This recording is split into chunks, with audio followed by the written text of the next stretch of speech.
Good evening, ladies and gentlemen. Welcome to tonight's Board of Appeals hearing. Before we begin, let me introduce some members of town government that act as advisors to this board. To my left is Paul Hennings, counsel to the board. To his left is David Flynn, assistant planning director. To his left is Blaise Donadio, a planner in the planning department. Now, let me tell you why you're here tonight.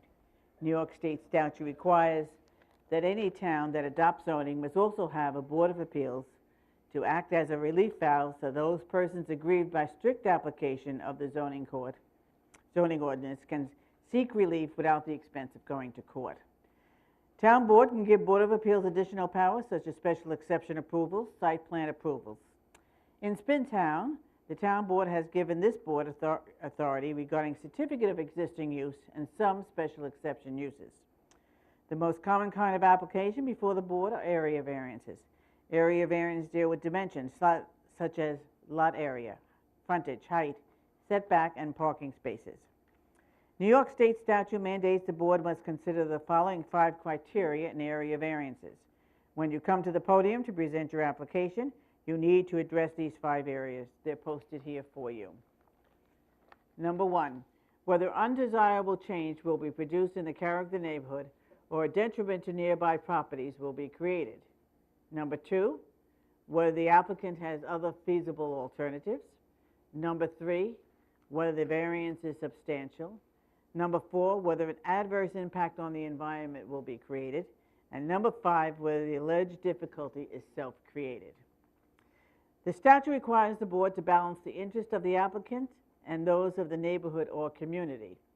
This statute further requires the board shall grant the minimum variance shall deem necessary and adequate, and at the same time preserve and protect the character of the neighborhood and the health, safety, and welfare of the community. The board has the power to impose reasonable conditions for granting variances. Special exception applications are different than area variances.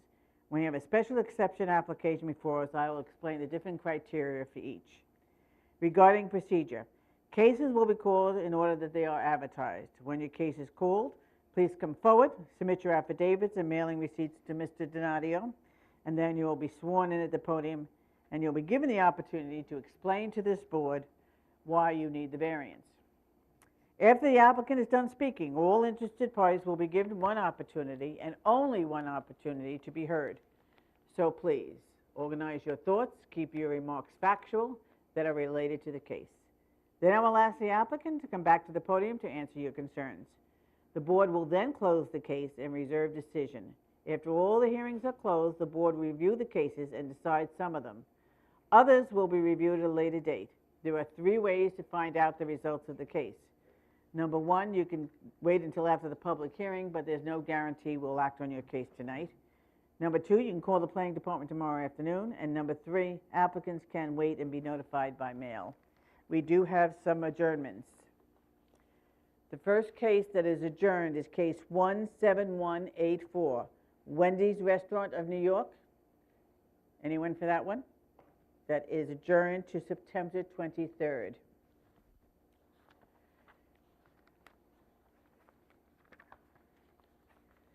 Okay. Next case, case 17192. Wisconsin DDC, that's the Dunkin' Donuts. Is anyone here for that case? Okay, that is adjourned to September 9th.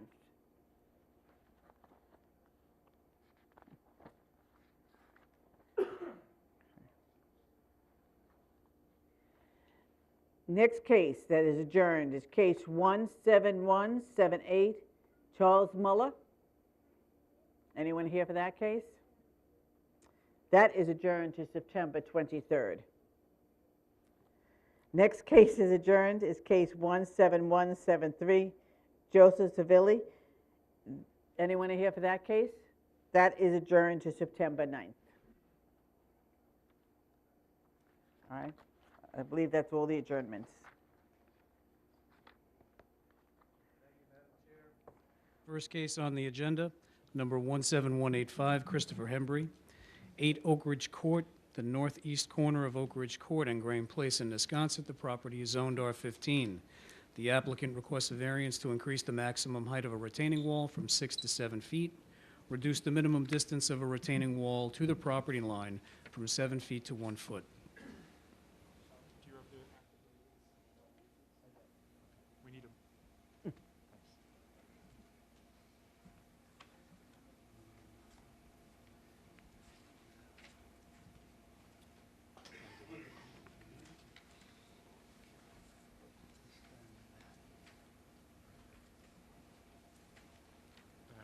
Those are the receipts. I mean, those are the. This is the receipt. Those are the- return report, return These are the receipt receipts. request. Those are the certificates. Okay. Your ID. Yeah. Thanks. Do you want to put that on the copy? The back of the. Okay, good. Thank you.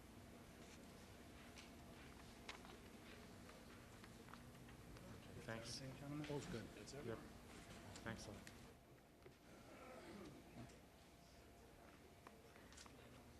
Okay, may I have your name, please? Yes. My name is Rudolf Shitara. I'm the engineer for I Mr. need Chris. the applicant. The applicant. Thank you. My name's Christopher Henberry, All right, what's your address, please? 8 Oak Ridge Court, Wisconsin, New York. Okay, raise your right hand. Do you swear to tell the whole truth and nothing but the truth? I do.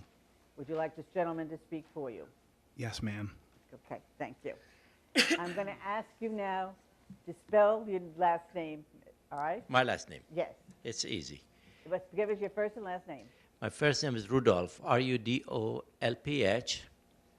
Last name is Shitara, Shatara. Okay. And your address, please? My address is 6500 Jericho Turnpike in Syosset, New York 11791. Okay. Will you raise your right hand, please? Do you swear to tell the whole truth and nothing but the truth? I do. Thank you. Okay, you want to tell us why you're here, please? Yes, Mr. Humphrey is proposing to replace an existing retaining wall that does not comply with the standards of town of Smithtown with a modular retaining wall. The proposed retaining wall will match the existing height of the existing, which is 7 feet. And it's in the same location. It will be proposed in the same location. Bear in mind that the existing wall did not meet the town's criteria, so it was being proposed to remove.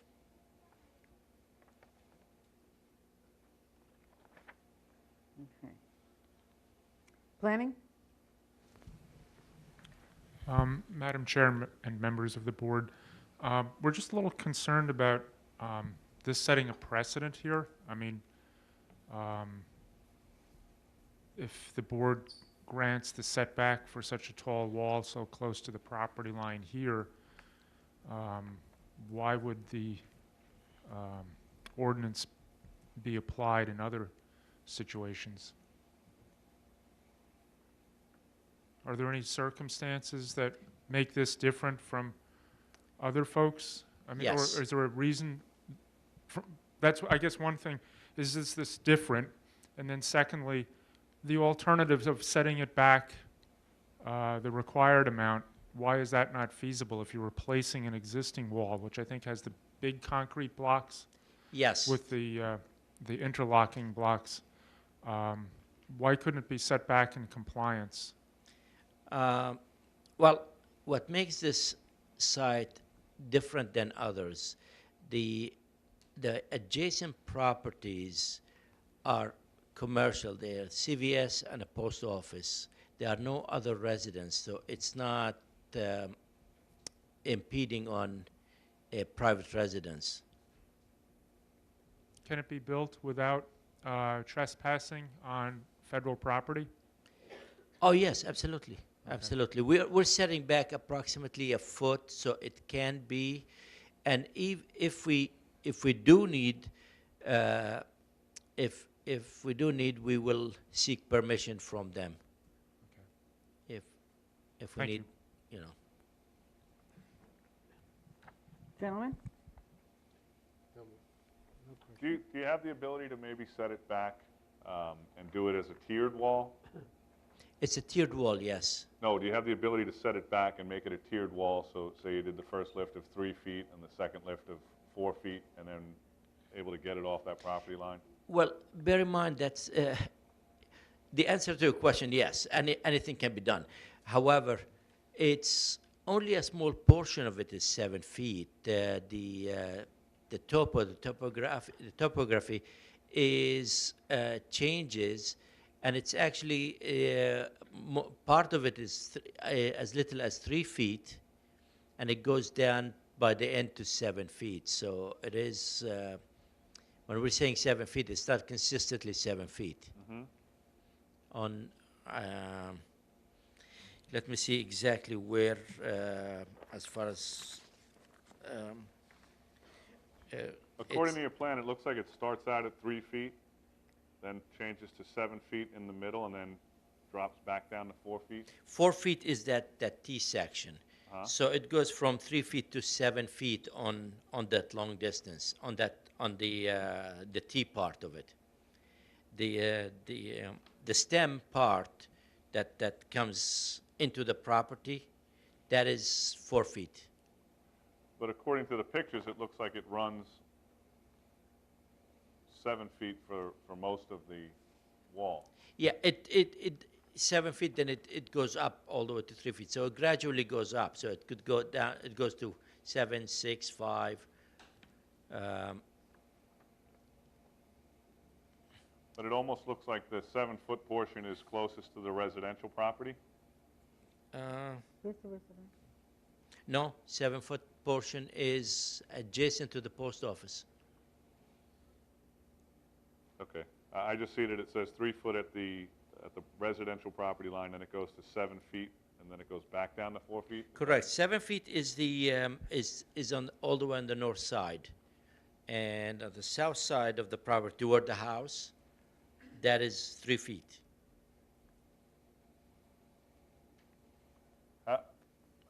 Can Are these not the pictures then from the property? Yes. Because the pictures here Yes. seem to show the exact opposite. Can I approach and? Sure.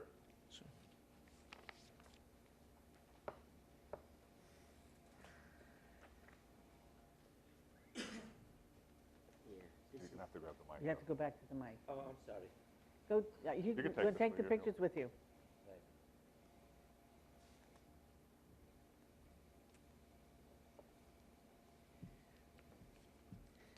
Actually, the overall, this picture shows part of it is excavated. The post office side is the 7-footer, the 7 feet. And this side, after the parking, the grade rises up along with the wall. So I guess the piece I'm missing is that how come the wall is 7 feet high there if the grade comes up? On this side, away from the post office, it goes down to 3 feet. Yeah, but you see the picture that you're holding right there?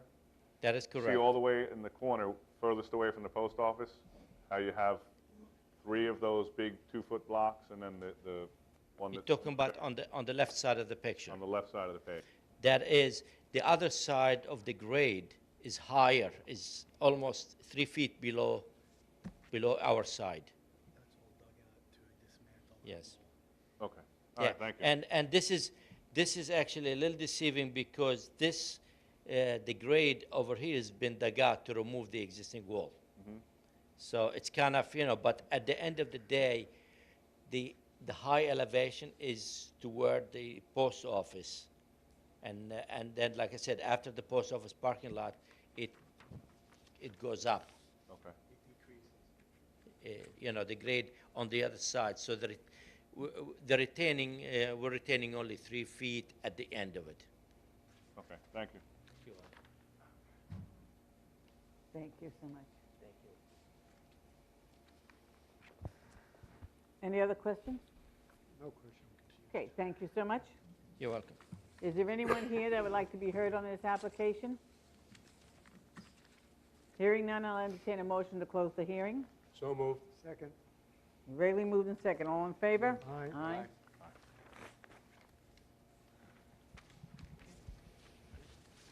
We're done?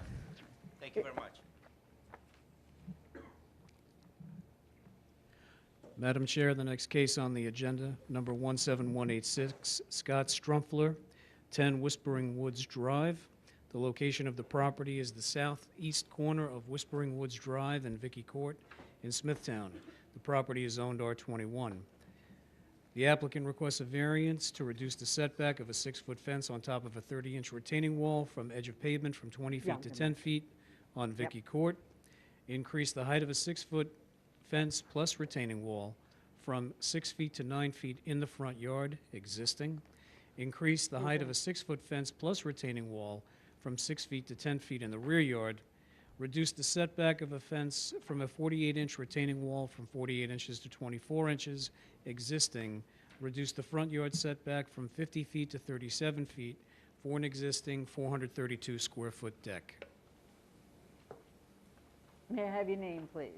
Scott Strumpfler, And your address, Scott? 10 Whispering Woods Drive. Okay. Raise your right hand, please. Do you swear to tell the whole truth and nothing but the truth? I do. Okay. Would you like this gentleman to speak for you? I'd like to speak for myself. Okay. Is he going to speak? Only if there's something I can't answer. Well, let me swear him Swear in, him in, just sure. in case. They Yes, can swear me in, nothing- that's fine. Yep. May I have your name and address? John Gleason, And your address, John? 336 6th Avenue, St. Okay. James. Raise your right hand, John. Do you swear to tell the whole truth and nothing but the I do. truth? Okay, thank you.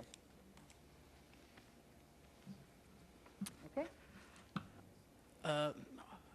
Unfortunately, 18 years ago when I had my house built, I did not realize I needed separate COs for different things, and I trusted the person building it. Right now, I'm really not asking for anything additional from what's there, other than in the backyard, along the back wall, the retaining wall, increasing the 5-foot fence to 6 foot.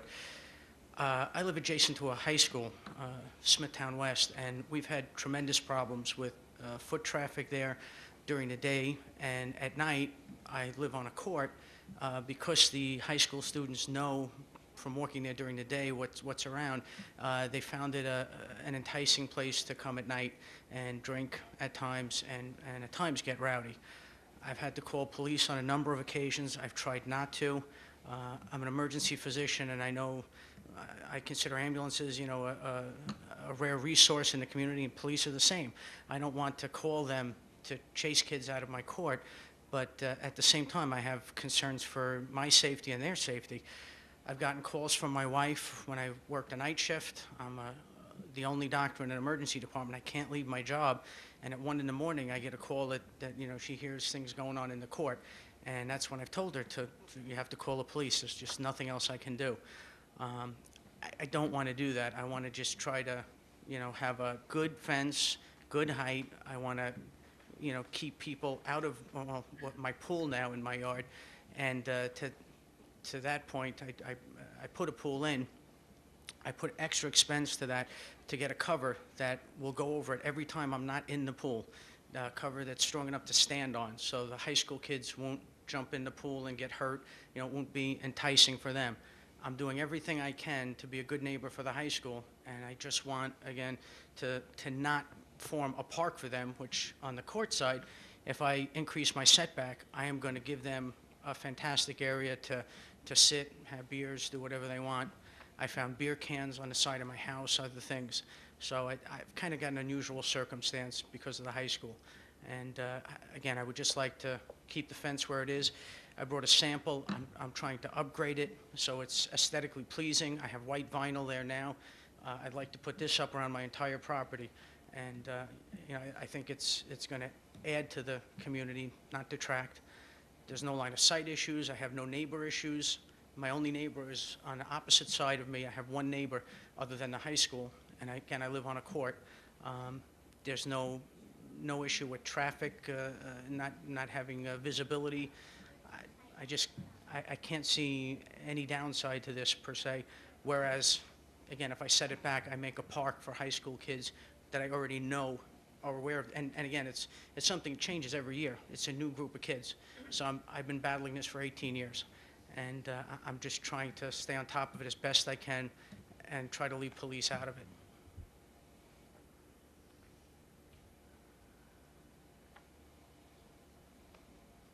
Planning? No comments, thank you. Gentlemen? Okay, thank you so much.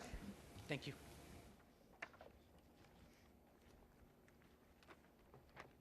Is there anyone here that would like to be heard on this application? Okay. Hearing none, I'll entertain a motion to close the hearing. So moved. Second. Ms. Rayleigh moved in second. All in favor? Aye. Aye. Motion carried. Madam Chair, the next case, number 17187, Arthur Krantz, 35 Hill Avenue, Nesconset. The location of the property, the north side of Hill Avenue, 200 feet west of Spectacle Lane Avenue. The property is zoned R10. The applicant requests a variance to increase the front yard paving from 25 to 37%. You killed me, Lou. Good, thank you.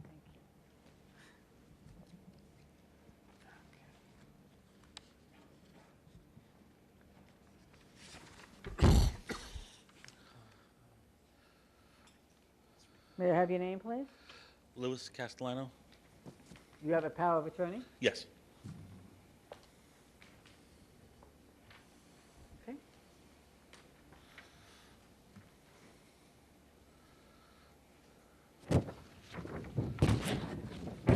Okay. Is it okay? Okay. May I have your name and your address?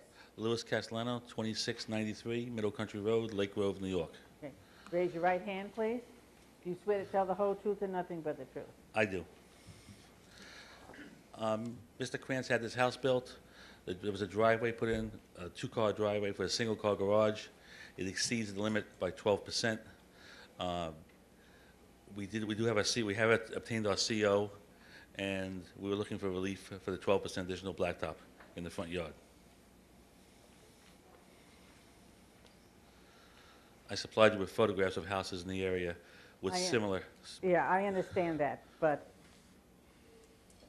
do they have variances for these pavings We have in the no other idea. houses? We have no idea. No. There's a walkway in the front. If you look on the survey, there's a walkway in the front that leads from the front door to the street. If you wanted to, we could remove that. That would take off another 160 square feet. Well, I'm really, people bring in what other people have, but they don't know if they have variances. That's correct. So I really can't put this on for the record. Okay.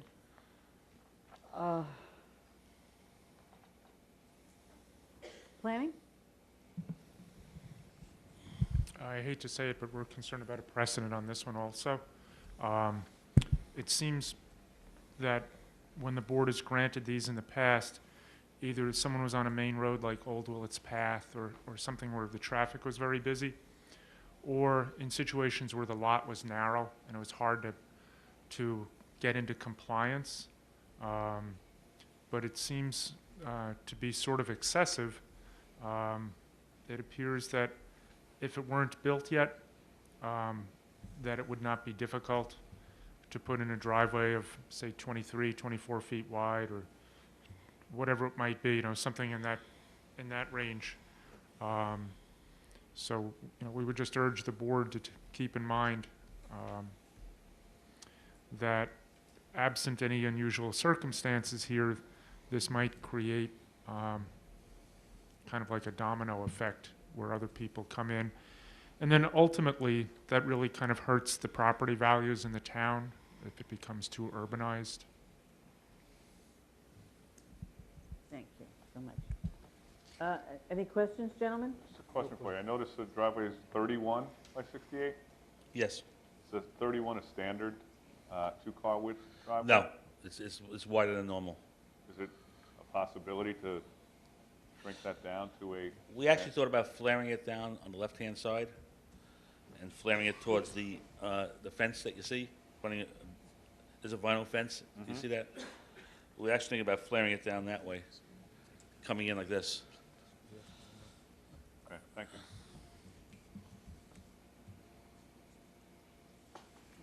Thank you so Thank much. Is there anyone here that would like to be heard on this application? Hearing none, I'll entertain a motion to close the hearing. So moved. Second. Ready, moved in second. All in favor? Aye. Motion carried.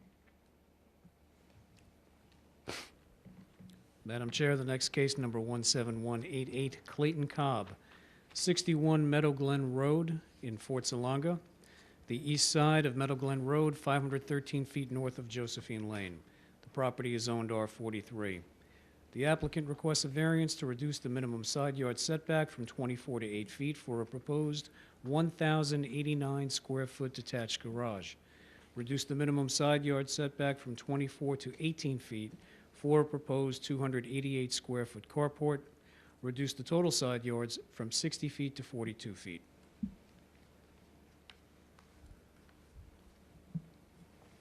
May I have your name, please? Ann Cobb, And your address? 61 Meadow Glen Road, Northport, New York. Okay. Raise your right hand, please. Do you swear to tell the whole truth and nothing but the truth? I do. Okay. Want to tell us why you're here, please? Our property has no garage, so we had thought about building a attached garage, but because the property is narrow and long, there's no way to build a garage attached to the house without it being a very tiny garage. So the only option is a detached garage, and the carport would serve as a place for me to pull up with the kids, maybe with the groceries, have a entrance into the side of the house, a covered entrance, and be able to leave my car there to make it easy to get in and out of the house, into the car, out of the car with the kids, and then have the garage in the back of the house. And the reason for the setback is just because, again, the property is very narrow. It would be a little bit too close to the currently approved property line distance. And so I think the other thing was the square footage of the garage was a tiny bit larger. What we're asking for is a tiny bit larger than what the town approves, and that's only because we're asking for a 3-car garage, being that we have 3 cars, and we just need ample room to be able to get the kids in and out of the cars without having to squeeze them, open up. We have an SUV. One of our cars is an SUV, so to be able to get the kids easily in and out of the car, into the car seats, and just not be able to squish them in and out of the cars. Just let me tell you that, for myself, this is a very substantial request to have a garage that's over 1,000 square feet, Okay. plus a carport. I don't know how the other members feel, but let me see what planning has to say. I have a couple of questions. The plan submitted with the application doesn't show a driveway connecting from Meadow Glen Road to the garage. Is that the intention? Right now it's gravel. We have a paved amount of driveway and then a gravel area that leads back to where the garage would be. I thought our architect would be here tonight. I'm not sure why he's not. But as far as, are you asking if we're going to pave that? Well, I was Yeah. wondering, are you going to use Meadow Glen Road as the way to get into the garage? Yes. Or the thing that says private driveway stucker? No, the private driveway is for, there's actually 2 private roads that lead to the back of our house. There's different residences back there. That's specifically for the use of them getting to their residences. We wouldn't be using that private road. We'd just be using our driveway. Well, how can you go through your, I'm looking at the same thing. This is a side entry garage. Mm-hmm. How can you go into this side entry garage? Does he have it shown as a side entry? Because we'd just be pulling straight through, and the doors should be facing us. We'd be pulling directly straight forward into the garage.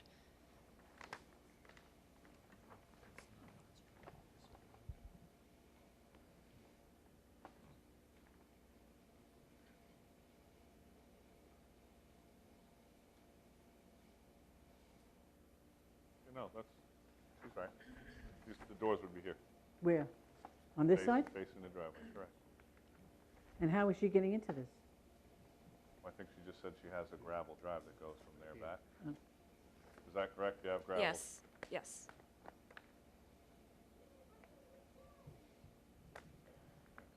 One of the things, I don't know if you're aware of it, but you could have a 3-car garage where it's 3 bays wide and not as deep. It's showing the building to be 33.5 feet deep.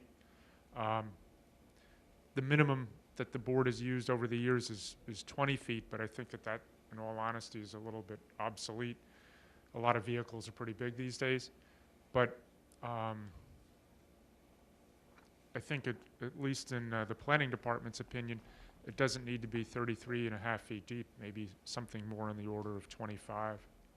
And then, you still have room for 3 cars and some room behind the cars for lawn mowers or what have you.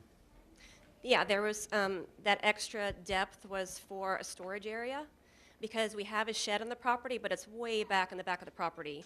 And, on days where it's snowing, there's no way we'd be able to get the snow blower out of the shed all the way up to the driveway, and the snow blower is fairly big. There's also a very tiny area where I was hoping to carve out a space for me, because you see I have 3 kids that they find me wherever I am in the house, and so that little tiny slice of space in the back of the garage was going to be a craft room for me to have a little escape. You're going to hide there? I was going to try to hide there. All right? They'll find you. They always find me. Are they listening? Probably not. They know now. Yeah. Any other questions, gentlemen? Nothing. The overall height is 15 feet, I guess? It should be. Okay, thank you so much. Thank you. Is there anyone here that would like to be heard on this application? Sure, come up, please. Okay. What? On her matter, Excuse me? if I can have a moment on her matter on one of her neighbors? Yes, you can. Everybody can have something to say. I'll let you come up in a minute. Hi. May I have your name, please? Yes, I'm Judith Cirillo, 1 Yellow Brick Road, Fort Salonga. Okay. My- Wait, I'm- excuse me. Okay, Raise your right hand. Do you swear to tell the whole truth and nothing but the truth? I do. Thank you. Okay. Before I start, there's 2 things we could bring up right away.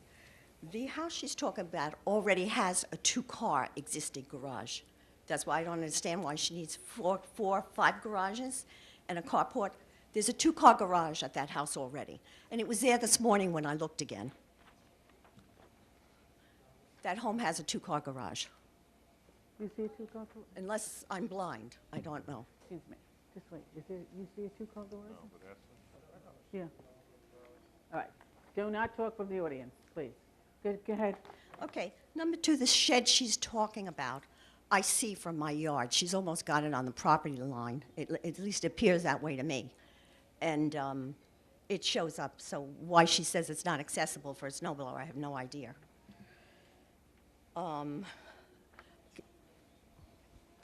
May I continue? Go ahead. Is it all right? Okay. I have 2 objections. Number 1, it's visibility. My house, when I walk out into my backyard, I have a swimming pool there. I look out, that whole thing she wants to build there, I will look out on. It could be moved to the other side of her property because there's much more space. And the homes that are on Meadow Glen Road will never look out on that building. Only I would. Because if they look from their home, and the whole thing is very confusing because, number 1, I was sent a paper here that was totally incorrect. It says that it's going in her rear yard. And so I went to the town to ask them about it, and they said, no, that's wrong. It's not going into the rear of her house. It's going on the side yard. And that's why I see it. And she could very well move it to the other side of the property because there's much more property down that road. And the house next door would never look upon that garage or whatever she wants to call it. Number 2, I have a problem not only with the location, because it comes close to my property line, and how it will impact, I have a pool out there and whatever else, but also the size is enormous. I have a 2-car garage, and it's 440 square feet. This almost seems like it's a house, or maybe a potential house. I have no idea. It's very big. And it will be, I will see it.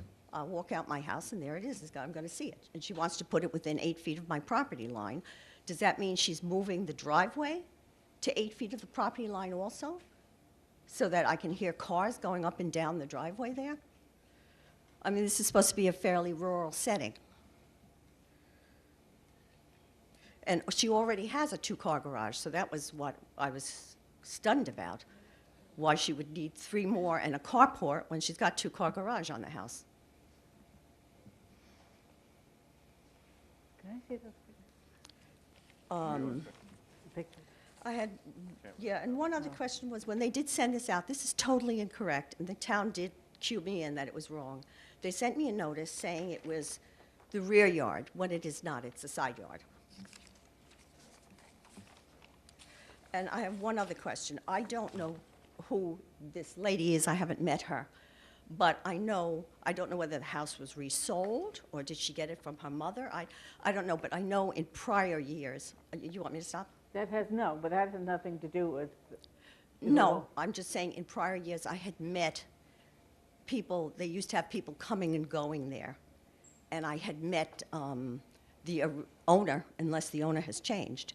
And one day when I was walking my dog and I see strangers coming and going, she informed me that she brings people from Pennsylvania That has nothing to do with. to live there. Well, they're unrelated Yeah, people. but that has nothing to do. Well, it just- did in that it made me a little nervous that this was going to become a conversion for living space.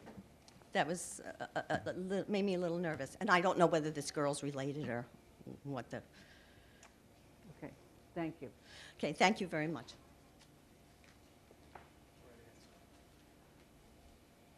Go ahead. Hi, how are you?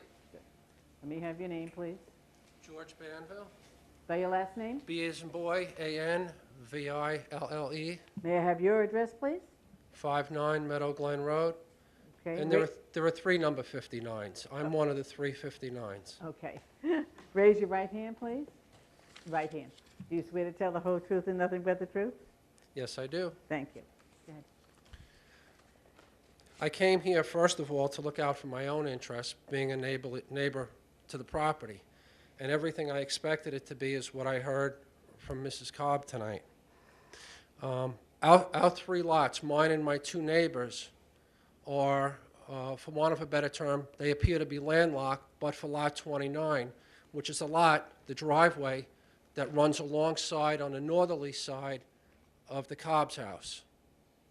It's labeled as Stucker from the tax rolls, but it's really Stucker, Banville, and Di Vittorio. It's 811,729. I'm Lot 23. Their property is huge. It's probably about 2 acres, and there's a substantial portion of woods between the front of our properties and the back of theirs after the garage is built. I'd say perhaps 100 feet, maybe more. Our driveway runs alongside where their garage would be. Their garage, I believe, is set back at least, 10 feet from the property line, if I remember right? From 8 feet? Our houses will barely see it any more than we would any other house. So I personally have no objection, and I can see my other two neighbors that sit on the 2 lots on the easterly side of her property are not here either. They're not concerned. They're aware of this. I'm familiar with the property. I've lived there since about 1991. And the lady that was up here before me might be thinking of a different property because I pass the backyard of the Cobb's house every night. There's no garage there. I knew the owners before them and the owners before them going back to the Benefortes. She's thinking about a different lot. I had a Google picture of this that I had printed up, and I just didn't bring anything. I didn't think I would need it. Clearly, there's an error in picking out the property. There is a gravel driveway. There's been a gravel driveway since the early 90s going from from the front of their house right back, coincidentally, where they built the garage. They didn't put the gravel driveway there. That was done there 2 owners before. So that's what I have before me. I have no objection. And I'd ask that the lady before me, on behalf of the Cobbs, would maybe take a look at the house and the address, maybe look on Google Earth, and you'll see there's no garage in the backyard of this house. Okay. No, we're not, excuse me.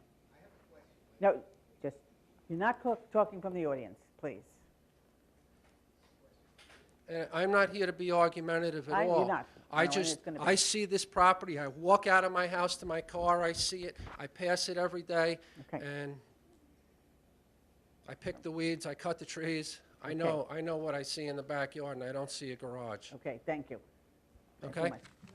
Yeah, yes, you can, but you're not talking from the audience. Okay. All right. So, come up.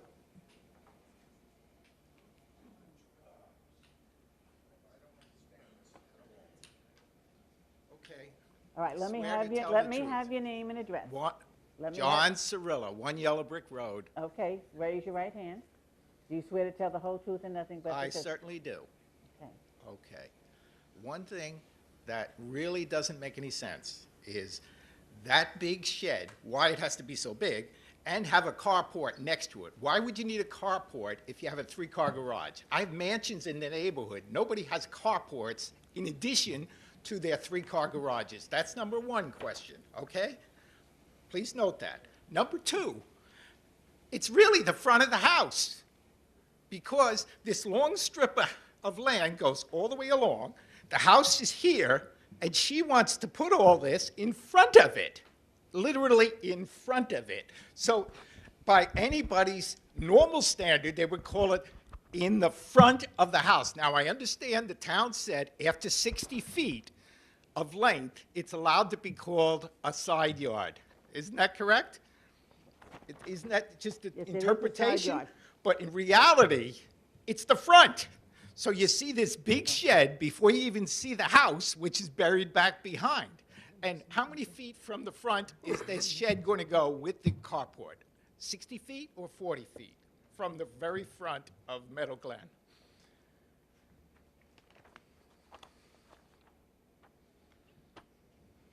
It looks like it's over 200 feet. 200 feet? Yes. Yeah. Okay, so it'll be down back near the house somewhat, back there? No, it would be back behind the house. Behind the house. Literally behind the house? Yes. Yeah. I never saw this. Isn't it? It's not It's not built. built yet. What? It's not built. Oh, so the shed that's there would stay there in front of the house? The one that's there right now? I don't see any shed. There's a shed, oh, are you talking about the shed all the way in the back? Yes, At an angle? yes. No, it's not going anywhere near there. It's going up by the pool. And the shed is Whose only a pool? 7 by, Who has a 7 by pool? 12. They have a pool? Yeah. Are we mixing up the house? I think you are mixing up the house. Can I see the plot? I don't want to be an annoyance, but if I saw the drawing, I'm an engineer, I can tell immediately. And I'll let you look at the pictures. But you need to go back to the podium, all right, with it, and then come back. Okay, All right? okay, sure.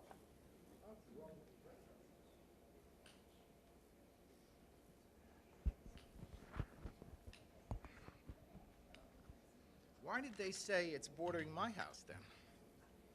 You know, you guys sent me the notice. That's what doesn't add up. I think it's on the other side of the road from your house. Oh. The other side of the road. Judy, can you come up here and see if you can figure this out? I don't know where this All right, is. go ahead.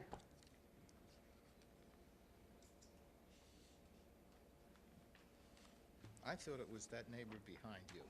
You got it all mixed up. Look, they have a pool here, the shed they want there, next to their pool. Where is this? Could I I make a don't know. When I suggestion? went to the town, she said it was on my property. Excuse me. Could I just ask a question? Do you know the driveway that goes to the Stuckers, Di Vittorio, and Mr. Banville? Do you know the driveway that's, I know this big, long strip of land. I thought it was that house that we were talking about. But we my went to- recollection is the driveway's like, has 2 lanes with vegetation in between them, like there's a way in and a way out. Please. On the right-hand side of that, as you're facing that driveway, this is the property.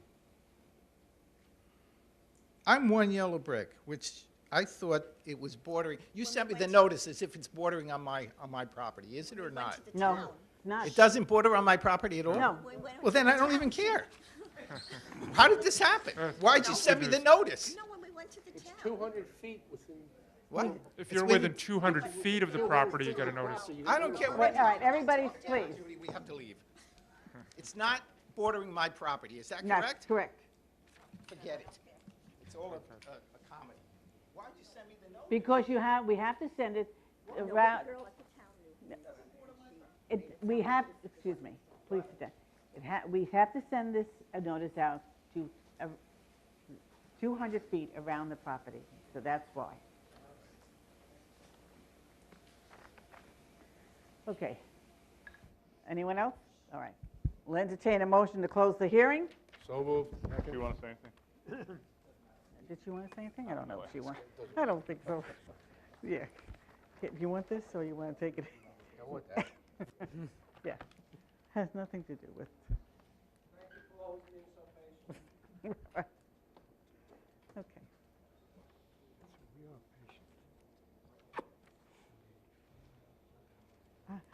I'm looking at this, and I'm thinking to myself.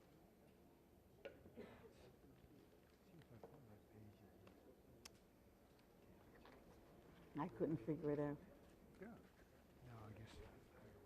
She hasn't closed the hearing yet.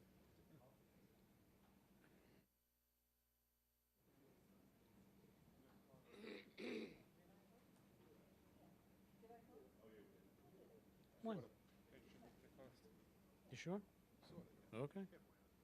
All righty. Madam Chair, the next case on the agenda, number 17189, Party City, 58 Veterans Memorial Highway.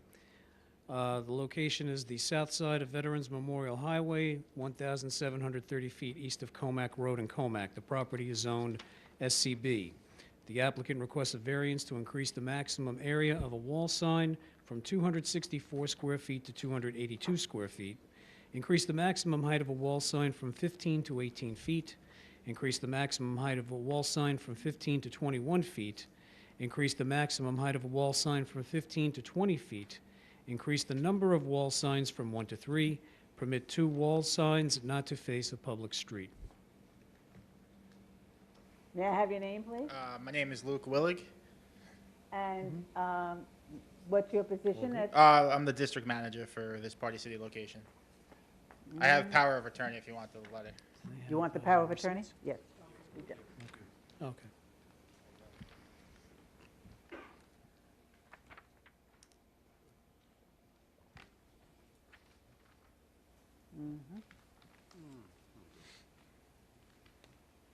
It'll do. Go ahead. All right. Let me have your name again Sure. My name is Luke Willig, Willig, and your address. 4 Tallow Lane, Lake Grove, New York. Okay. Raise your right hand, please. Do you swear to tell the whole truth and nothing but the truth? I do. All right. And are you going to speak? Yes, Yes. I'm going to help out. Okay. So come on up. Michael Colamusi, Colamussi, Okay. And your address?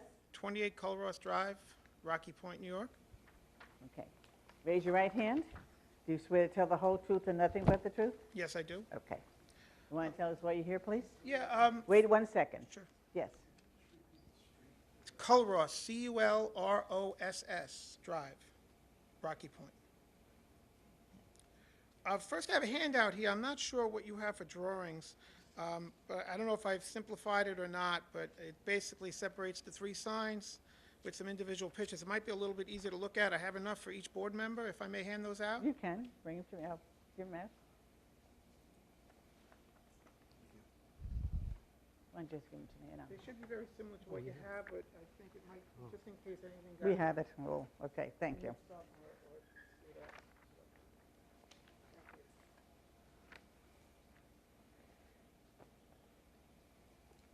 Basically, what we've made application for is 3 new signs to replace what is currently 2 existing signs at the Party City located at 58 Vets Highway in Comac. Currently, it's a pad site within the King Cullen Plaza Shopping Center on Vets Highway. It's basically has 3 elevations that are basically their elevations. When I say that, they have one elevation that faces Vets Highway. They have one elevation that faces south toward the plaza, and they have a 3rd elevation, which is actually their entrance, that faces west toward the Candlelight Diner, which is another pad site right next door. Currently, there are signs on the north and south elevations that have been there since the site's inception, I believe 1997. Party City has a new logo. Basically, they've been replacing signs at stores throughout the country. Obviously, this site is something that needs an upgrade in terms of signage. The 3 signs, the reason for the 3 signs, obviously, is the one elevation, which is actually the entrance, has no signage at all. So currently, what we would like to do is take down the 2 signs, replace them with 3. What I'd like to show you, here's another handout, which actually shows the building a little bit better, and the other pad sites that are within the plaza.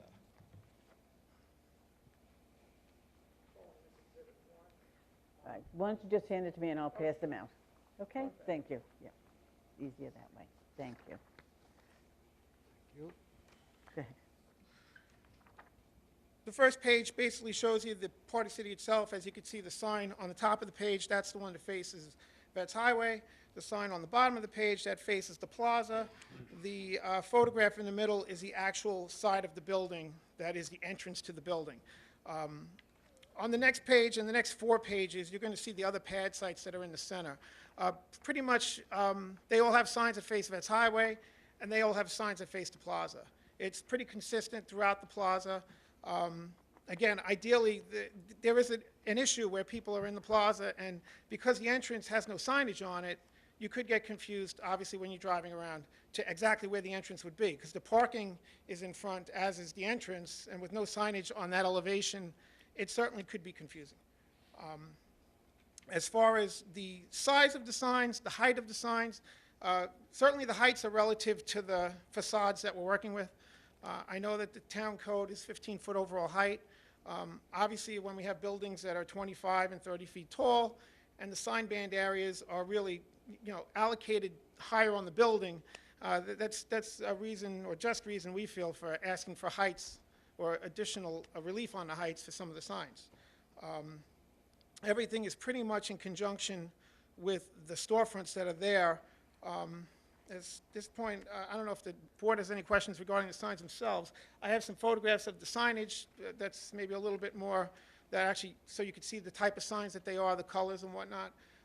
In terms of the lighting, they're internally lit with LEDs, where the old ones do light up with neon. The combination of power draw on all these signs combined is probably about 1/3 of what's powering up the 2 signs now, if that means anything at all. They're greener signs, if you want to call them that. Outside of that, any questions the board may have? Okay, let me just ask, now the new sign that's going up says Party City, and it says the Discount Party Superstore? Yeah, that's a tagline that's used consistently. Right. Is that going to be on all sides?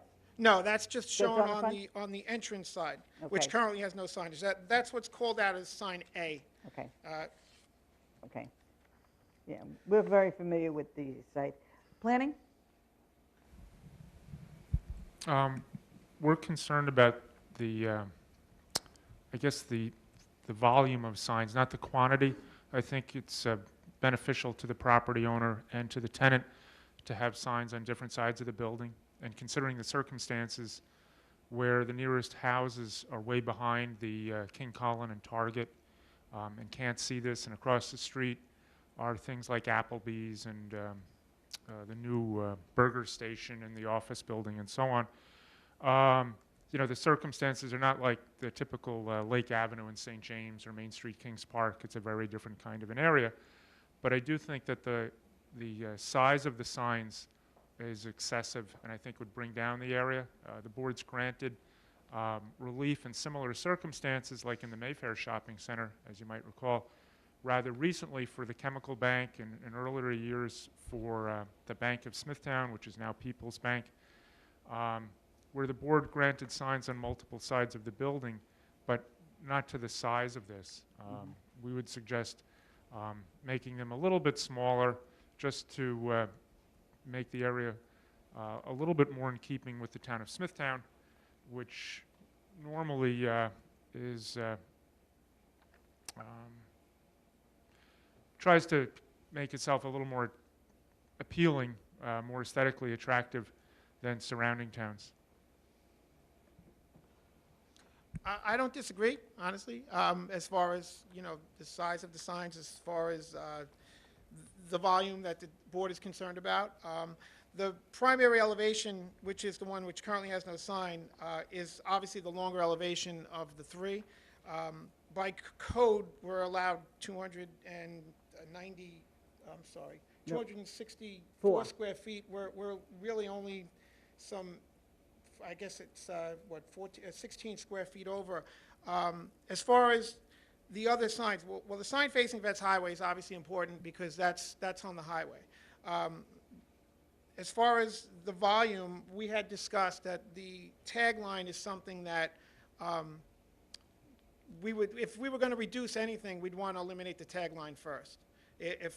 And that would reduce the square footage, the overall square footage by some over 60 square feet would take out of that volume if that's something that the board would consider. I mean, as far as the sign on the south side, we're actually reducing, what's there now is some 90 square feet. You'll see sign number C, which is currently 3 foot by 30 feet long. We're replacing that with something that is, I believe, 63 square feet. Now, one of the things, too, it's kind of interesting. The town code does indicate that the square footage is computed by a simple polygon. Now, again, a lot of times we interpret maximum height by maximum width.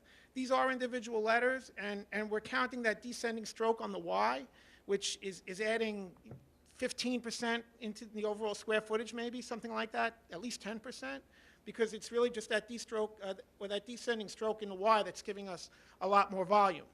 We have in other words, we have a 5-foot set of letters shown as sign A, but we're calling it 5'9" or 69 inches in computing the square footage. 9 inches of that is the descending stroke of the letter Y.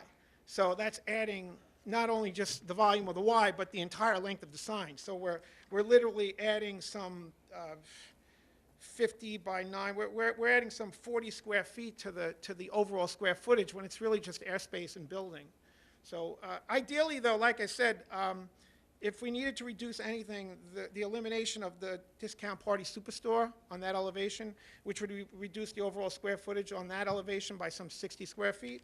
Actually, it would reduce it to, and again, this is with the maximum height of the 5'9", the Party City actually spreads out 31 feet.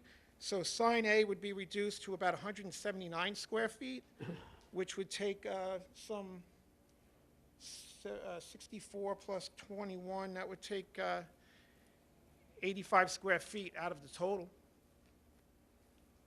And again, we really aren't computing it by a simple polygon. We're computing it by maximum height by maximum width. So Okay.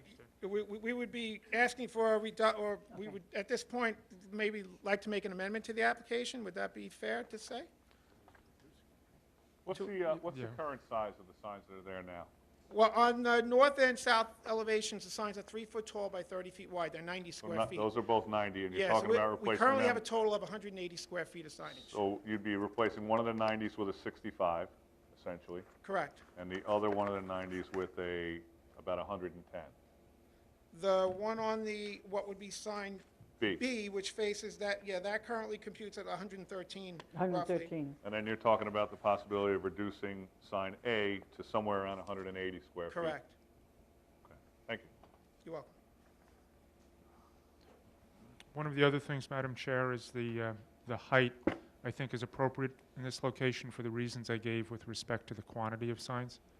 Again, this isn't, the typical downtown type area where the sign ordinance was intended for. When you have a pad building, you need signs on different sides. When the building's set back far from the street, raising the height a few feet is not really noticeable, or also it's not out of character with the area. Also regarding the number of signs too, and I just noticed this in the code. I mean, I've been doing work in Smithtown for over 30 years, but I guess this is an updated version that's currently online.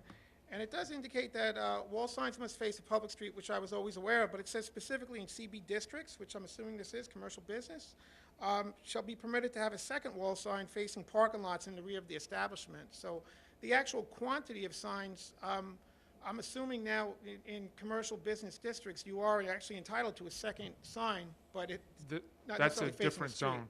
That's for Okay. like downtown Smithtown where municipal parking gets Okay. built behind stores. I just assumed commercial business was more for No. the It bigger actually retail means, type it actually means central business. Okay, thank you. Okay. Okay. Thank you so much. All right, you're welcome. Thanks for your time. You're welcome. Is there anyone here that would like to be heard on this application? Hearing none, I'll entertain a motion to close the hearing. So moved. Second. It's really moved and second. All in favor? Aye. Motion carried. Right, this way. Hold on one second. You got Yeah, the- just wait 1 second. Was it 60?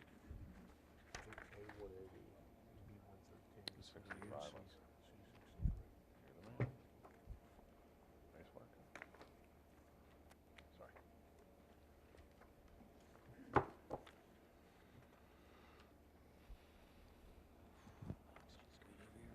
Okay.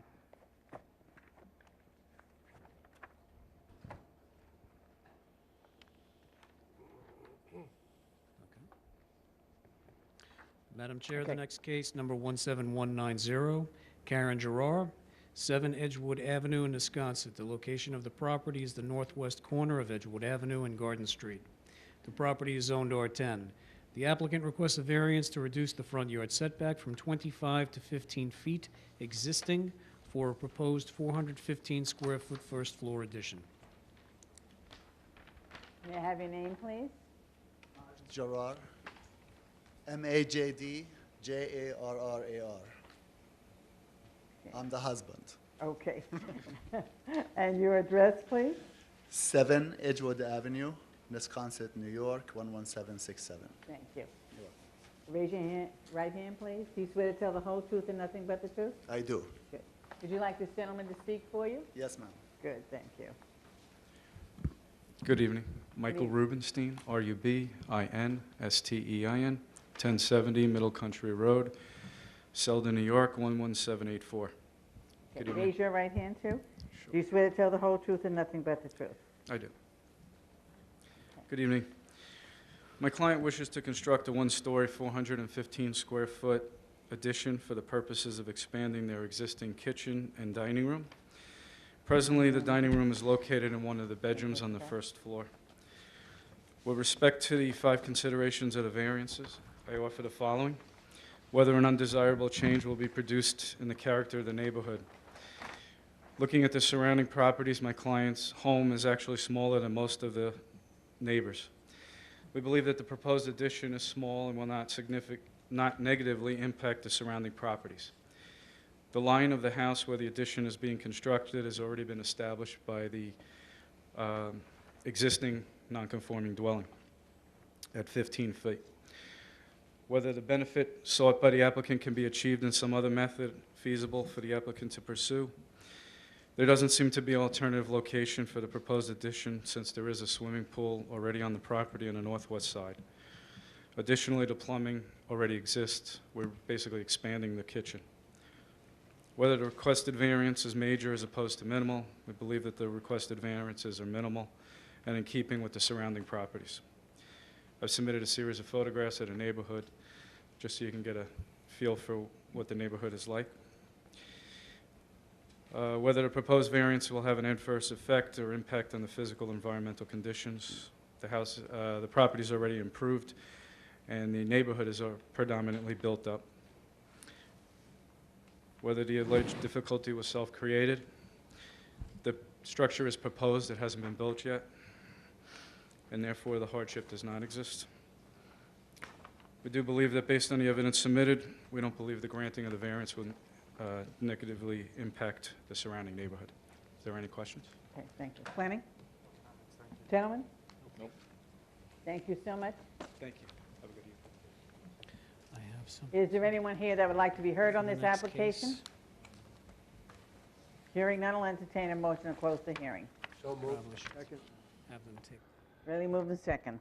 All in favor? Aye. one if you need.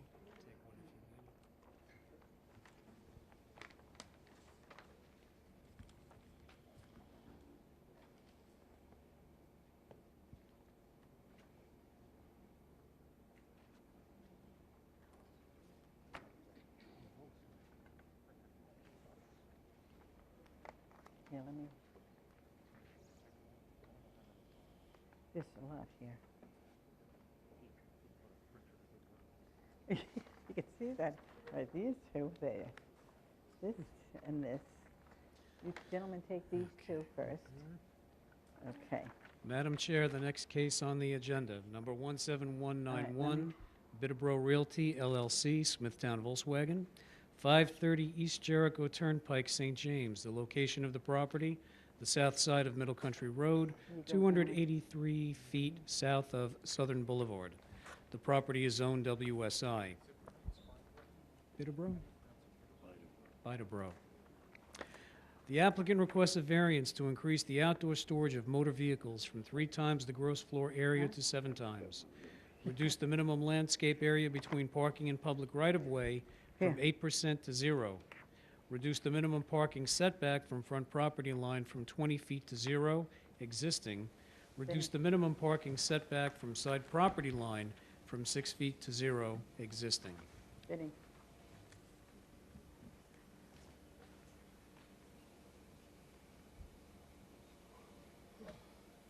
I'm making you walk.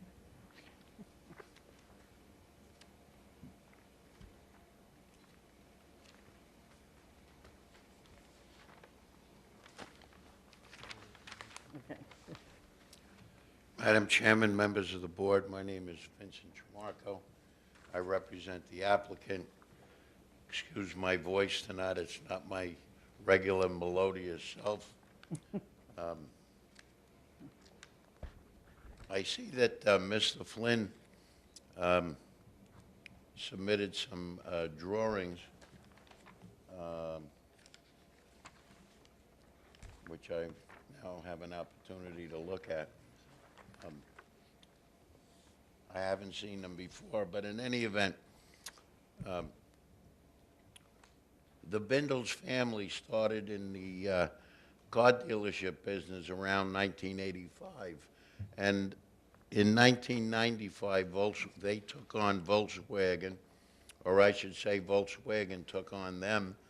And that's the mainstay of their business, the Volkswagen and the Volkswagen product.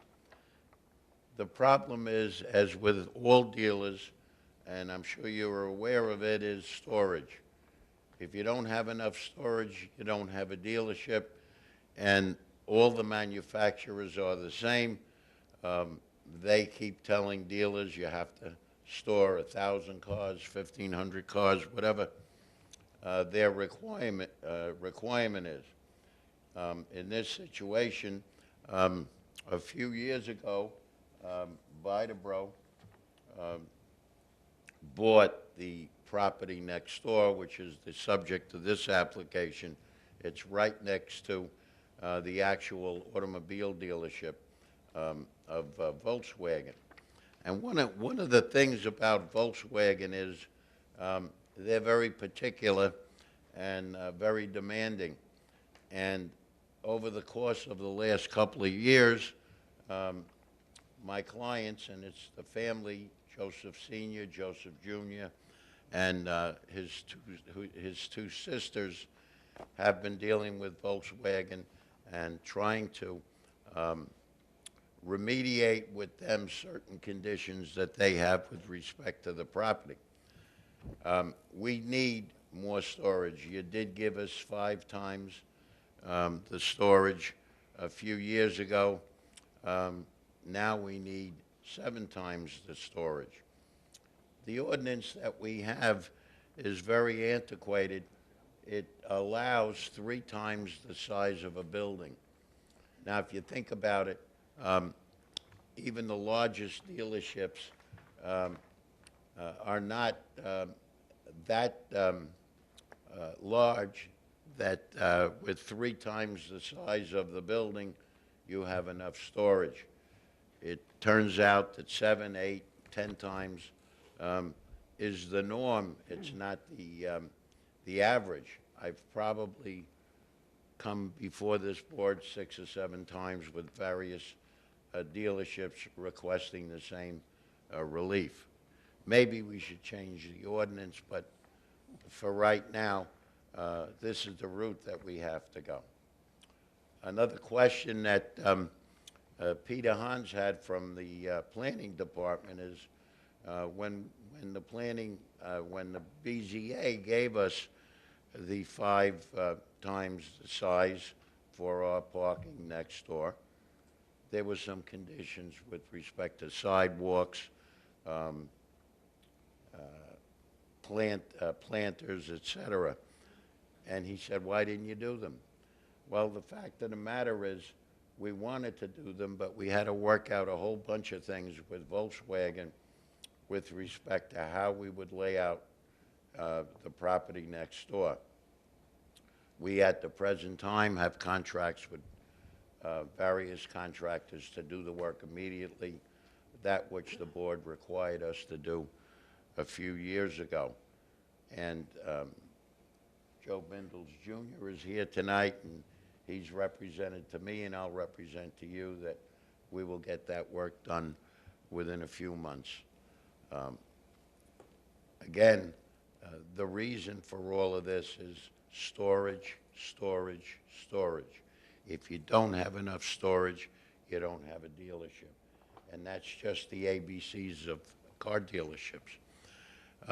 Will it be a change in the character of the area? That's all there is in that area. Are motor vehicle showrooms, motor vehicle storage. Some dealerships have to go off-site, excuse me, and rent space in order to gain enough storage so that their inventory is sufficient to satisfy the various car manufacturers. Is the variance substantial? Not in this situation. It never is with car dealerships. As I said, we should change the ordinance, but so far the town hasn't saw fit to do that. As a matter of fact, in this case, the Bindles family, when they bought the property, had to change the zone from light industry to WSI, or they wouldn't have been able to store anything out there. Was the difficulty self-created? Well, the creation really was by Volkswagen that caused this tremendous amount of inventory to be had by every Volkswagen dealer. They're even talking to my client now about the possible changing of the facade of the building. There is tremendous controls if you want to be a Volkswagen dealer. So given all of the things that I've indicated to the board tonight, we respectfully request that you grant us that variance so that we can store up to 7 times the size of the building. As far as the work that you required the last time, we will commit to you, and you can condition that we do the work within a certain amount of time. If the board has any questions, I'd be happy to answer them. Planning? Madam Chair, Mr. Tremarco addressed the planning department's concerns, and I think you'll see that the color drawings that we gave you are virtually the same as what Mr. Tremarco provided you. But just to explain what that means, the board approved a similar application some years ago to increase the outdoor storage, and that plan depicted quite a bit of landscaping between Middle Country Road and the outdoor display area. And the planning department, anyway, felt that that was important for 2 reasons. One is for the image of the town, and the second is a sense of fairness, so that Volkswagen would live by the same amount of landscaping that virtually all of the other car dealers have to live with. So, one was a sense of fairness, and then the second thing was for trying to make the Middle Country Road corridor more attractive. And I guess the concern is that the Volkswagen dealer went ahead and took advantage of the approval, but didn't do what it was supposed to do with respect to landscaping. So what we would recommend is that the board, in some way, try to make sure that the landscaping gets installed this fall. And again, if you look at the drawings that we provided you and the ones that Mr. Tremarco has, it's really a difference in detail in terms of like how much detail is depicted, not how much landscaping is there, not how much landscaped area is there. So it's really as far as I can tell, there's hard to tell it's hard to tell a difference. So in any event, we think that the variance is substantial because 7 times the maximum requirement, I think, is substantial. However, we don't think that it has an impact on adjacent properties. I guess as the board knows, this part of the WSI zone doesn't back up to a residence district. Most of the WSI does. As a matter of fact, on the east side is the former Condonar property, which has a lot of outdoor storage on it. To the west is the former Seagram's building, and then the Ford dealer, and then this building and the highway department. So it's not like the typical Jericho Turnpike or Middle Country Road where people live behind this and would be impacted by the extra storage. Okay, thank you. Gentlemen, any questions? Have you looked at the recommendation by the planning department? You mean the drawing? the The drawing. drawings? I've looked at them. I haven't had a chance to study them. Well, these are the same ones that we did Are you in gonna say 2010. You don't remember?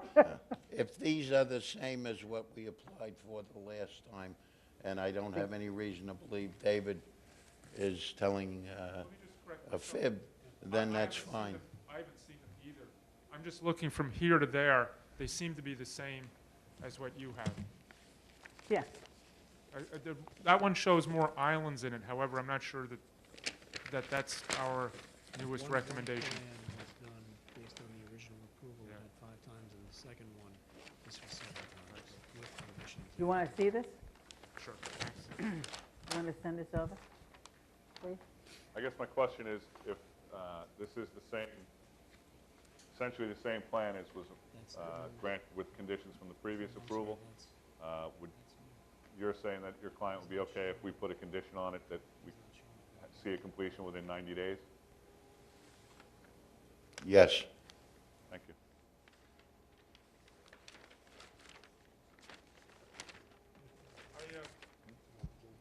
I stand corrected.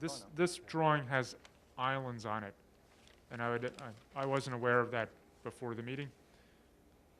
And I think that you would want to digest whether or not you would require islands. You did a number of years ago when they went from 3 to 5 times the outdoor storage. So whether you do or don't, I would ask that you elaborate, make it clear in the decision so that there's no confusion as to whether or not those islands are required. Okay. First of all, well, we don't have a secret tonight, so there's no action tonight. If I could, the second thing, it's not really for the board, but maybe for the public and Mr. Tremarco. I understand what he's saying about the obsolete part of the zoning ordinance. As time has gone on, card manufacturers have been compelling the dealers to store more and more outdoors than ever. And it just seems to go up and up, because even when I started in the 1980s, there was pressure then, and now there's pressure to make it even more. And someday I think it'll be 100 times the size of the building if they keep on going. But the town did update the ordinance some years ago, and they went from 1.5 to 3 times. But we'll take under advisement Mr. Tremarco's comments that even 3 is not enough. I had one other question. I noticed in the current call, it asks for reducing the landscaped area from 8 to 0, the parking setback from 20 to 0, and reduce the minimum parking setback from the side property line from 6 to 0. But this drawing doesn't seem to depict that. They do, because if you look at the easterly part, some of those parking stalls come right up to the front property line. And then the side from 6 to 0 is on the way east part of the property and in between the 2 lots. Mr. Bindel's, I believe, wanted to have the flexibility to split off the westerly lot if something came his way. So this site actually consists of 2 lots, and that 6 to 0 is in between the 2 lots, and it's by the building to the southeast. And then the See it? 8% to 0 is by the 10 parking stalls in front of the building. And the 25 feet or whatever it is to 0 is in that same location. So there's a lot of landscaping that's actually behind the setback of the closest parking stalls to Middle Country Road. Thank you. Thank you. Any other questions? Okay. Thank you so much. Is there anyone here that would like to be heard on this application? Hearing none, I'll entertain a motion to close the hearing. So moved. Second. Is there really moving second? All in favor? Aye. Aye. Motion carried. Let me just keep one of these myself.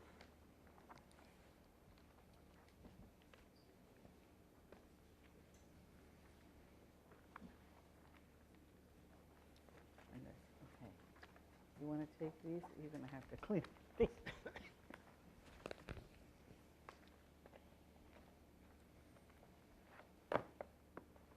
Sorry about this mess.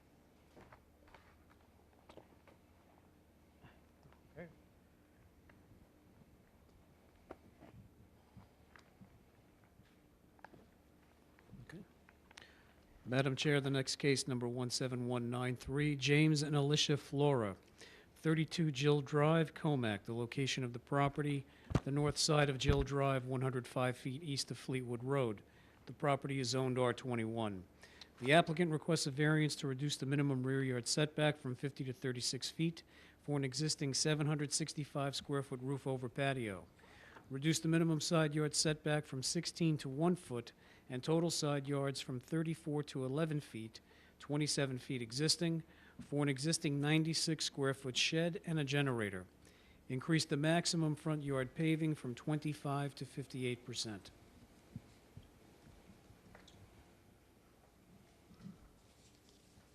Good evening, Madam Chairman, members of the board. My name is Vincent Tremarco. I represent the applicant. I've submitted the affidavits of posting and mailing to David Flynn. At first glance, you'll look at this application and say, wow, what are we doing here tonight? But a couple of things I'd like to bring to your attention. The request,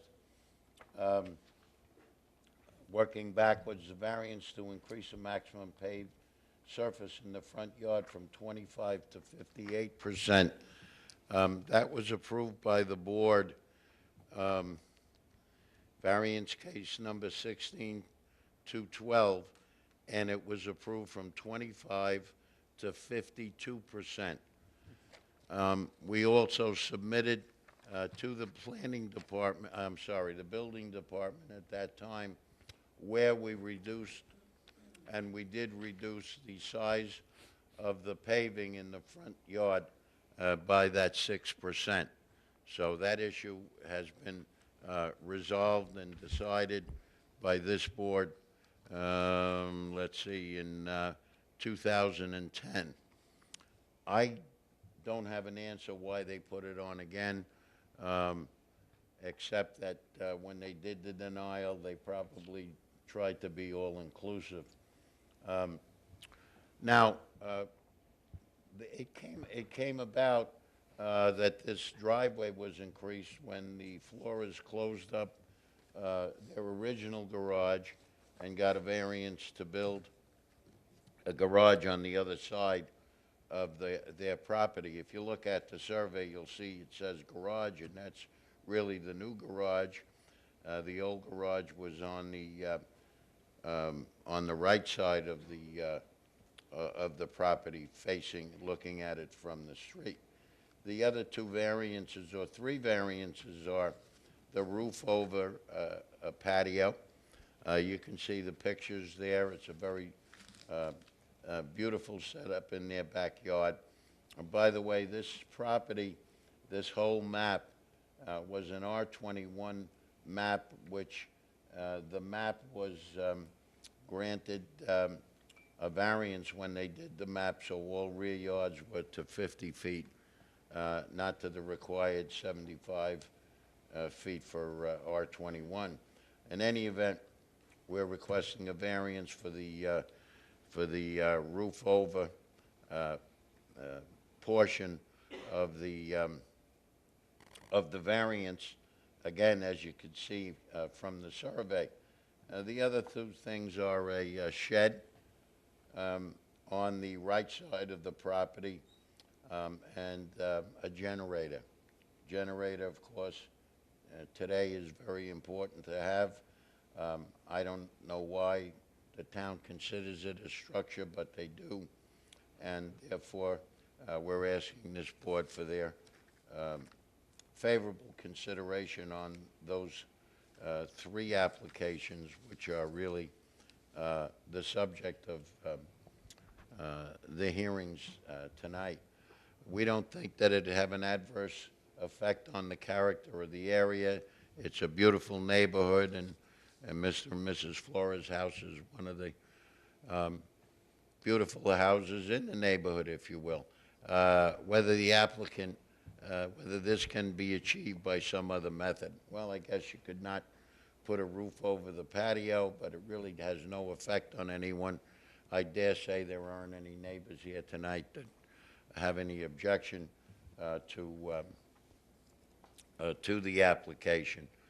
Whether the variance is substantial, if it was an R10 zone, it'd probably be less concern. But as I said, the map, even though it's an R21 zone, they did this map in a way to protect shorter rear yards. Whether we'll have any adverse effect on the environment, no, it's a roof over and a shed, and as far as the generator goes, it's something that, again, today it's almost a necessity, as the lights probably go out 2 or 3 times a year. Whether the difficulty was self-created, well, they did start the roof over without the benefit of a permit. Tonight we're asking the board to approve the entire application. If the board has any questions, I'd be happy to answer them. Planning? No comments, thank you. Gentlemen? No questions. Thank you. Thank you. Is there anyone here who would like to be heard on this application? Hearing none, I'll entertain a motion to close the hearing. So moved. Second. Really moving second. All in favor? Aye. Aye. Motion carried.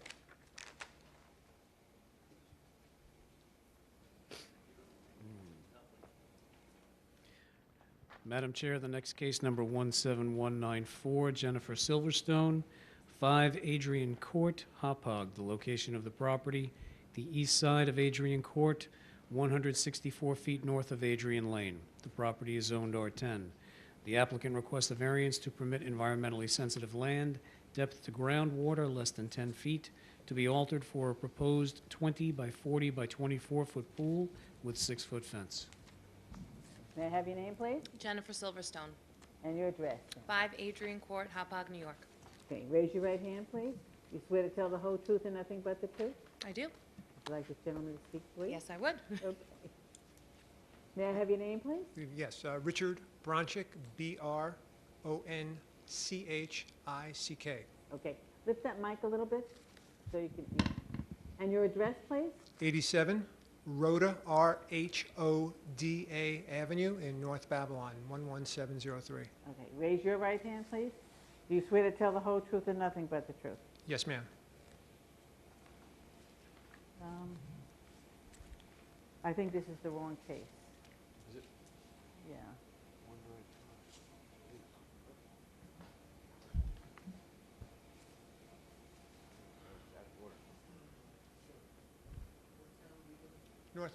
North Babylon.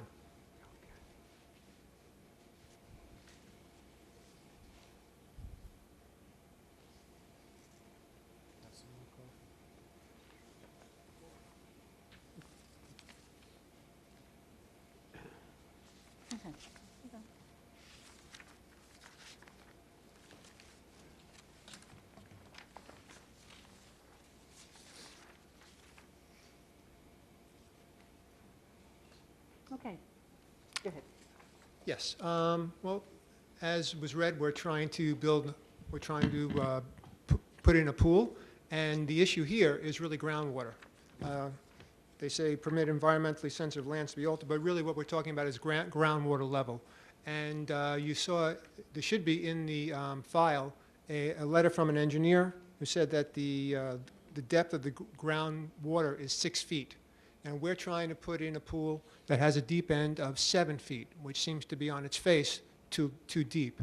However, if you could take a look at the photographs, you would notice that there is in the grade where the pool is going to be, it's approximately, according to the pool company owner who I spoke with over the weekend, who said he measured it, it's 1.5 to 2 feet lower than the level of the house. And what he intends to do is raise the grade of that pool area to make it even with the house. So this way, when he builds it, puts it down 7 feet, it's still going to be a foot above groundwater.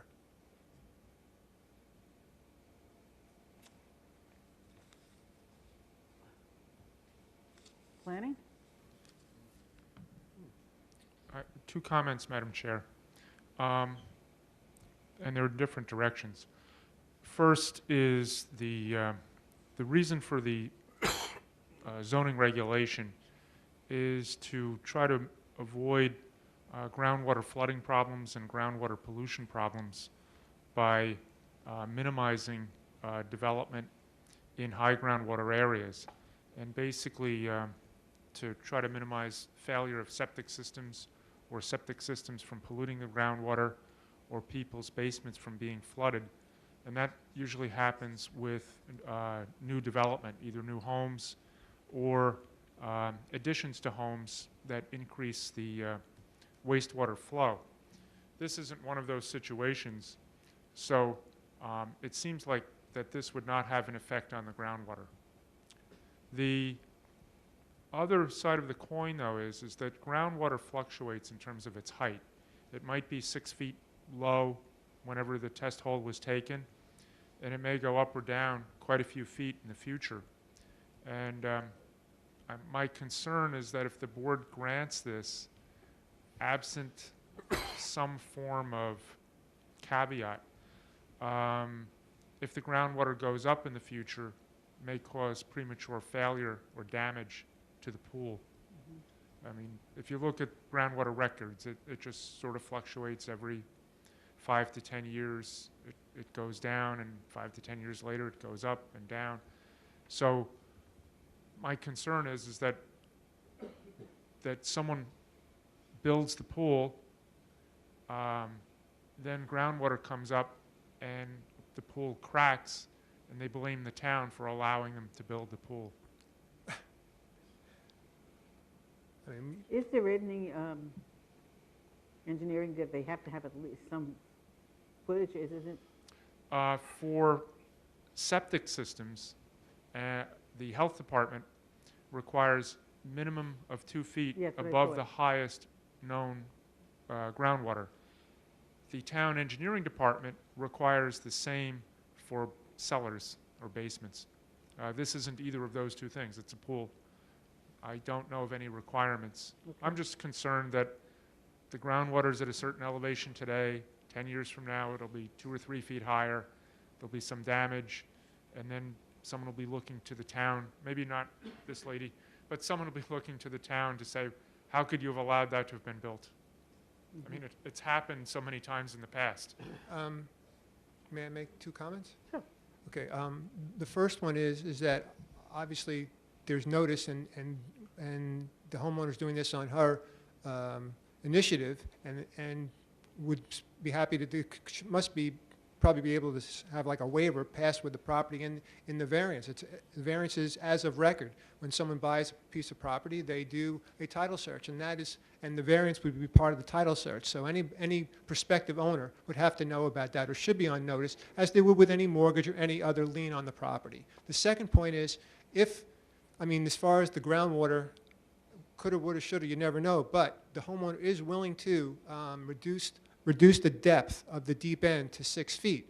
So with that, reducing it by a foot, plus with the added grade that they're putting in, I think that should alleviate planning's objections.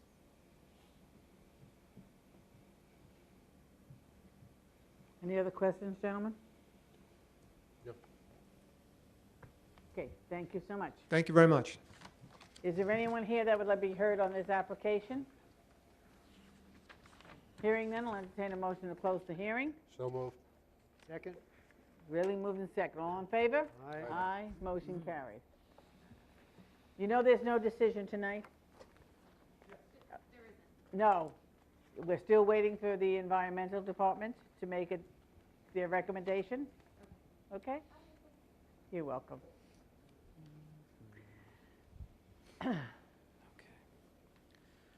Madam Chair, the next case, number 17195, Frank and Marissa Segreto, 21 Roundtree Drive, Kings Park. The location of the property, the northeast corner of Roundtree Drive and Hague Place. The property is zoned R15. The applicant requests a variance to reduce the minimum front yard setback on Hague Place from 26 to 12 feet from edge of road pavement for a proposed 6-foot fence.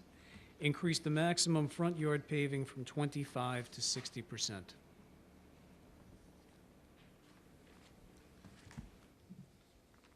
Evening, Madam Chair. May I have your name? You're going to have to live. There you go. May I have your name, please? Frank Segreto, And your address, Frank. 21 Roundtree Drive, Kings Park, 11754.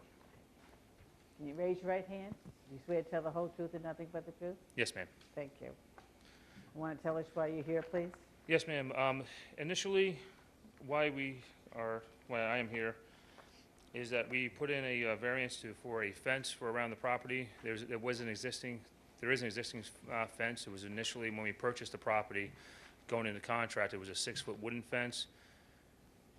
And now it's a 4-foot wooden fence. It had to be cut down because there was a CFO missing for a room inside to convert a garage. So they had to comply to get the CFO for the garage. They had to cut down the fence, remove the shed that was on the concrete block in the back left northwest corner of the property. And now that the fence is pretty much deteriorating down, we'd like to get a variance for the 6-foot fence for the property to extend up to halfway from the back corner of the house to the middle of the house, 6 foot around, and it has a picture on the bottom of the type of fence it would be. This is for protection of the children in the neighborhood because of the in-ground pool, and also at night, especially during the end of the school year, we have teenagers coming down to the area, drag racing, meeting up down there for an hour or two, drinking beers, doing whatever they're doing, and then pressing on. My children have found beer bottles and other personal items in the back of my yard, so the 6-foot fence will hopefully eliminate that and also eliminate any children from wanting to go into the yard since they can peer over the fence at that, while supplying security for my family and privacy for it also. There shouldn't be any undesirable change in character to the neighborhood due to the type of fence. It's not a bright white fence, so you won't have any reflection. It's not a wood fence that would be maintenance intensive. It's a wood grain PVC fence and it has a warranty on it for 20 years. So if anything goes wrong as it fades, it can be replaced. So aesthetically, it would maintain throughout the life of home ownership. Other means to do this for privacy and protection, it's cost imperative. It's cheaper to do this method by then putting a 4-foot fence up, putting shrubs up, and the inherited maintenance of the shrubbery afterwards in the next 10 years or 20 years or so throughout it. To